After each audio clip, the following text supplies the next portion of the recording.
primeiro lugar, eu queria agradecer, então, essa comissão, em especial a senadora Ana Amélia, pela oportunidade, e dizer que eu falo em nome de todos os pacientes e de todos os profissionais de pesquisa clínica do Brasil que ansiavam muito por essa oportunidade. Vamos começar falando, então, da doença que eu trato, que é o câncer, e que é uma doença que está crescendo como uma epidemia, né, com a previsão de que nós devemos passar de 14 milhões para 22 milhões de casos novos, de uma mortalidade que vai chegar a 13 milhões por ano, né, até 2030. Então, uma doença que está se tornando uma epidemia mundial e não exclusividade do Brasil. No Brasil, a perspectiva é que nesse ano nós tenhamos aí mais de 576 mil casos novos, com mais de 180 mil brasileiros que vão morrer de câncer para 2014. Qual é a realidade brasileira? Os tratamentos mais modernos e eficazes que existem no mundo não estão disponíveis pelo SUS. Eu atendo num hospital que abrange mais de 90% dos pacientes atendidos pelo SUS, e a falta de acesso aos novos tratamentos, sem dúvida alguma, né, faz com que pessoas morram ou percam a possibilidade de uma sobrevida maior pela falta de acesso a esses melhores tratamentos. Os avanços tecnológicos entram nos países desenvolvidos rapidamente e demoram a estar disponíveis no Brasil, isso é fato. No Brasil, quando a droga é aprovada, fica acessível primeiro aos clientes da rede privada e dos planos de saúde, depois pelo SUS. Tá? O SUS sempre é o último destino. Um exemplo clássico disso, e isso a gente pode apontar como exemplo, a medicação Herceptin, que foi incorporada à tabela do SUS 10 anos depois da sua aprovação e da utilização para pacientes privados. E o fato é que, quando não podem receber os remédios mais avançados, os pacientes requisitam essa medicação por via judicial, então procuram uma maneira de receber a medicação.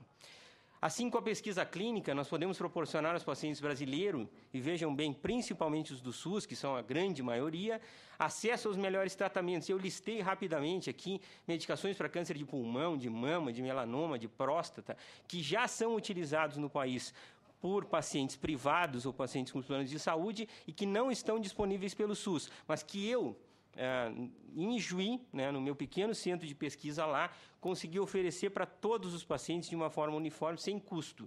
Então, vejam o que a pesquisa clínica proporciona aos pacientes. Tratamentos melhores, tratamentos mais modernos, tratamentos mais eficazes, tratamentos que, se não curam, proporcionam que o paciente possa viver mais e melhor.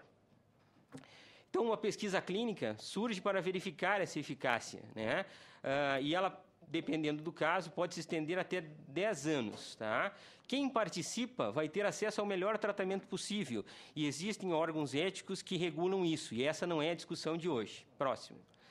As principais classes terapêuticas são a oncologia, a endocrinologia e a cardiologia, porque refletem um padrão mundial de busca por melhores medicamentos para essas doenças que têm uma alta incidência. Próximo.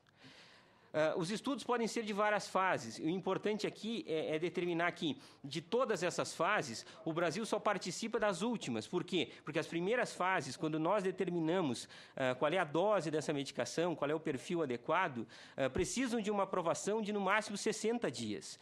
Nós temos uma aprovação que ultrapassa um ano e meio. Então, nós não recebemos nem o convite para participar desses estudos. E esse é um anseio que os pesquisadores brasileiros fazem, que nós precisamos também ter a mesma oportunidade que o resto do mundo. Por que nós não temos? Próximo. Esse quadro mostra, porque o nosso sistema regulatório, né, ultrapassa, então, infelizmente, para aprovação, mais de um ano. Então, se eu sou um gerente, né, de um estudo mundial que vou determinar para qual país esse estudo vai ir, olhando esse quadro, eu perguntaria para qualquer um de vocês para onde eu mandaria esse estudo. Eu mandaria para o Brasil? É óbvio que não. Próximo. Esse cenário nós precisamos mudar, e nós estamos classificando a pesquisa clínica hoje como passando por um processo terminal. Porque enquanto nos Estados Unidos o tempo médio de aprovação é de 3 meses, e nos outros países da América Latina, né, fica em torno de 4 a 6 meses, o mesmo processo no Brasil pode ultrapassar um ano. Essa situação prejudica a nossa competitividade, e grandes são o número de estudos cancelados, como o Brito mostrou.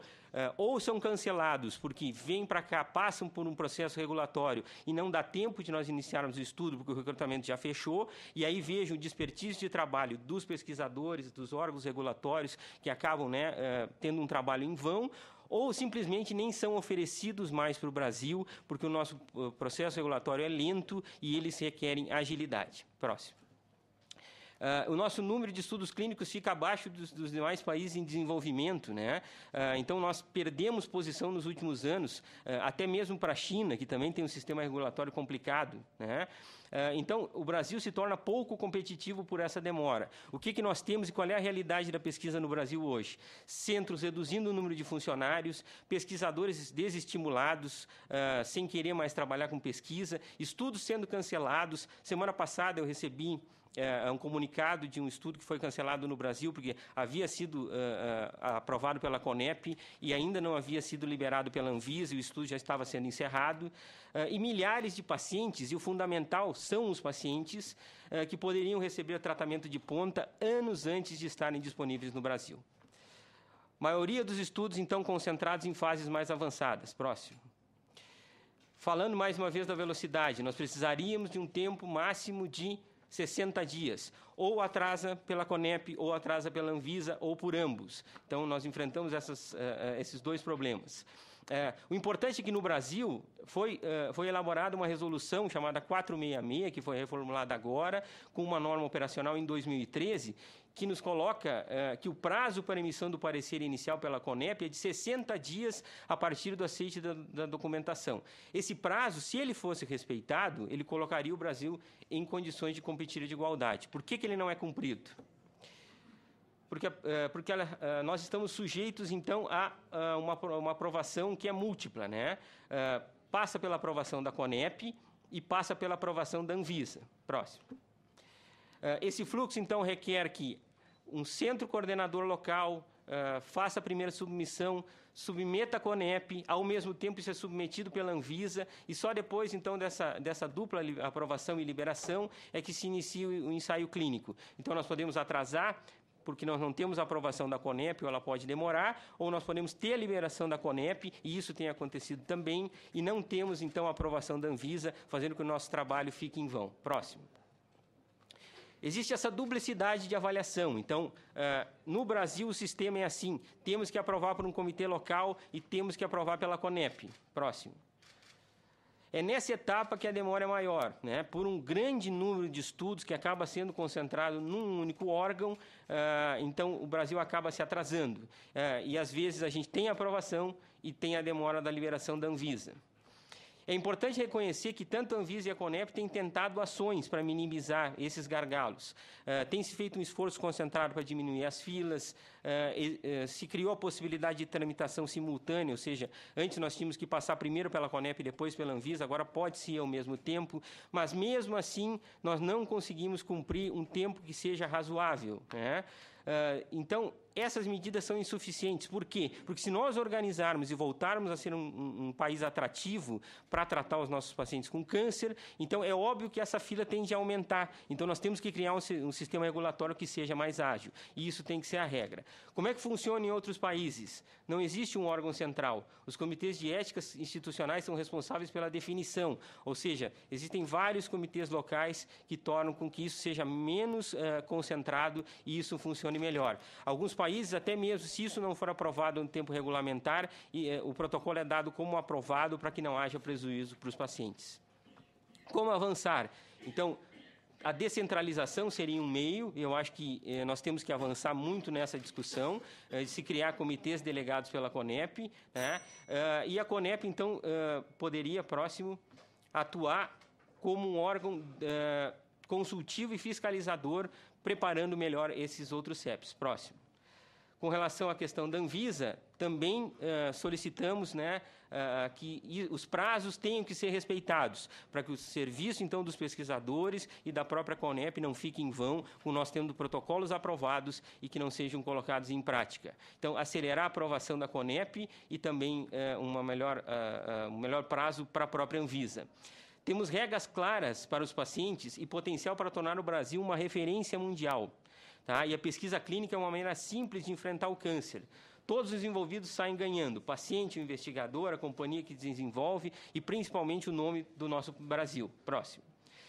Aqui, mostrando que o problema não é atual, né? Isso já se discutia em 2010. Próximo. Aqui mostrando, então, próximo, que o Brasil, então, tem um grande potencial, mas se nós não tomarmos cuidado, nós vamos acabar com a pesquisa clínica brasileira.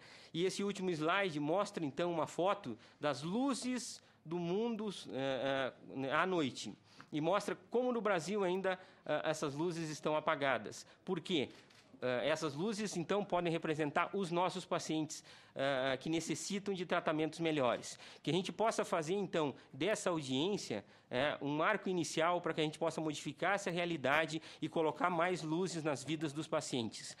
Se os pacientes não ficam curados, esses pacientes, pelo menos, vão ter a possibilidade de ter uma vida melhor.